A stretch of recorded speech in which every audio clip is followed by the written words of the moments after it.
નમસ્કાર મિત્રો, સ્વાગત છે તમારું આપણી આ યુટ્યુબ ચેનલમાં, જેનું નામ છે ગુજરાતી જીકેની જમાવટ।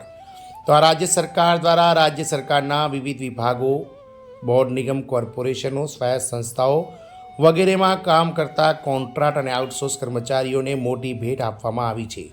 રાજ્યની સંવેદનશીલ સરકાર દ્વારા રાજ્ય સરકારના અલગ અલગ વિભાગોમાં કામ કરતા લાખો કોન્ટ્રાક્ટ આઉટસોર્સિંગ કર્મચારીઓના પગારમાં 4થી લઈ અને 6,000 રૂપિયાનો વધારો જાહેર કરવામાં આવ્યો છે, જેના માટે સરકારના જે ગૃહ વિભાગ અને નાણાં વિભાગ દ્વારા આદેશ પણ જારી કરવામાં આવ્યો છે। જાણીએ વિડીયોમાં વિગતવાર કે કઈ રાજ્ય સરકાર દ્વારા રાજ્યના કયા વિભાગના કોન્ટ્રાક્ટ કર્મચારીઓને પગાર વધારાની મોટી ભેટ આપવામાં આવી છે અને જેના માટેના પરિપત્રો પણ કરવામાં આવ્યા છે, તેને લઈ અને વિડીયોમાં વિગતવાર ચર્ચા કરીશું। તો વિડીયોના અંત સુધી આપ બન્યા રહો। જો આપ અમારી ચેનલમાં પહેલીવાર વિડીયો જોતા હોય, નવા સબસ્ક્રાઈબર હોય, તો ચેનલને લાઇક, શેર અને સબસ્ક્રાઇબ કરી બાજુમાં રહેલું બેલ આઇકોન દબાવીને ઓલ નોટિફિકેશન ઓન કરી લો, જેથી કરીને ચેનલ પર મૂકવામાં આવતા આવા કોન્ટ્રાક્ટ કર્મચારી મિત્રો, વિવિધ આઉટસોર્સ કર્મચારી, પગાર વધારાના સરકારી કર્મચારીઓ વગેરેના પરિપત્રો, સમાચારો તમને અમારા ચેનલના માધ્યમથી સરળતાથી ઉપલબ્ધ થઈ જાય। તો આ રાજ્ય સરકાર દ્વારા કોન્ટ્રાક્ટ કર્મચારીઓને મોટી ભેટ આપવામાં આવી છે। પગારમાં કોન્ટ્રાક્ટ કર્મચારીઓના 4થી લઈ અને 6,000 રૂપિયા સુધીનો વધારો કરવામાં આવે છે અને જેના માટેના આદેશ પણ જારી કરવામાં આવ્યા છે। વાત કરીશું મધ્યપ્રદેશમાં, તો મધ્યપ્રદેશમાં સરકારી કર્મચારીઓને મોટી ભેટ મળી છે। રાજ્યના કોન્ટ્રાક્ટ કર્મચારીઓના પગારમાં વધારો કરવામાં આવ્યો છે।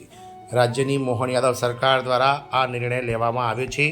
મધ્યપ્રદેશમાં સરકારી કર્મચારીઓને મોટી ભેટ મળી છે। રાજ્યમાં કોન્ટ્રાક્ટ કર્મચારીઓના પગારમાં પણ વધારો જાહેર કરવામાં આવ્યો છે। રાજ્યની મોહનલાલ યાદવ સરકાર દ્વારા પગાર વધારા માટેના આદેશો જારી કરવામાં આવ્યા છે, જેનાથી કરાર આધારિત કર્મચારીઓને હવે હજારો રૂપિયાનો ફાયદો થશે। મધ્યપ્રદેશના મરઘા વિકાસ નિગમના કરાર આધારિત કર્મચારીઓના પગાર વધારા માટે આદેશો સરકાર દ્વારા જારી કરવામાં આવ્યા છે। જોકે કોન્ટ્રાક્ટ કર્મચારીઓને પણ પગાર વધારા માટે લાંબી લડાઈ લડવી પડી હતી। આ માટે કર્મચારીઓએ હડતાલ પણ પાડી હતી। આ અંગે વિભાગીય મંત્રી લખન પટેલે કર્મચારીઓને તેમની સમસ્યાઓનું નિરાકરણ લાવવા અને તેમની માંગણીઓ પૂર્ણ કરવાની ખાતરી આપી હતી।